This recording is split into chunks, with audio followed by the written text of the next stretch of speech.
రాష్ట్ర స్థాయి నెట్బాల్ పోటీల్లో గాయత్రి విద్యానికేతన్ విద్యార్థులకు ప్రశంసా పత్రాలు. ఈ నెల 7వ తేదీ నుండి 9వ తేదీ వరకు తెలంగాణ నెట్బాల్ అసోసియేషన్ ఆధ్వర్యంలో నిర్మల్లో నిర్వహించిన 7వ తెలంగాణ రాష్ట్ర సబ్ జూనియర్ మరియు 3వ Telangana fast 5 sub junior netball championship 2024-25లో పెద్దపల్లి పట్టణంలోని గాయత్రి విద్యానికేతన్కు చెందిన 9వ తరగతి విద్యార్థులు బంటి చరణ్, పెగడ శ్రీకాంత్లు పాల్గొని ప్రశంసా పత్రాలు సాధించినట్లు గాయత్రి విద్యా సంస్థల చైర్మన్ అల్లంకి శ్రీనివాస్ తెలిపారు. ఈ సందర్భంగా ఆయన మాట్లాడుతూ తమ పాఠశాలలో చదువుతో పాటు క్రీడలకు కూడా అధిక ప్రాధాన్యం ఇస్తున్నట్లు తెలిపారు. తద్వారా పిల్లలకు మానసికంగా, శారీరకంగా ఆరోగ్యంగా ఉండడం జరుగుతుందన్నారు. రాష్ట్ర స్థాయి ప్రశంసా పత్రాలు సాధించిన విద్యార్థులను పీఈటీ శ్రవంతి, రాజు, అనిల్లను గాయత్రి విద్యా సంస్థల చైర్మన్ అల్లంకి శ్రీనివాస్, కరెస్పాండెంట్ రజనీ శ్రీనివాస్ అభినందించి జాతీయ స్థాయిలో కూడా రాణించి పథకాలు సాధించి పాఠశాలకు తద్వారా జిల్లాకు పేరు తేవాలని కోరారు.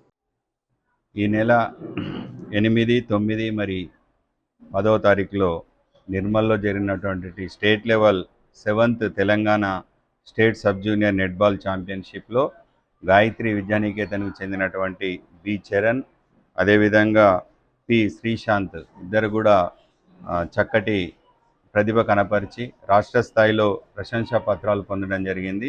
వీరికి నేను అభినందిస్తూ రాబోయే కాలంలో వీరు జాతీయ స్థాయిలో కూడా రాణించాలని ఈ యొక్క సందర్భంగా నేను వారికి మరొకసారి శుభాకాంక్షలు తెలియజేస్తున్నాను.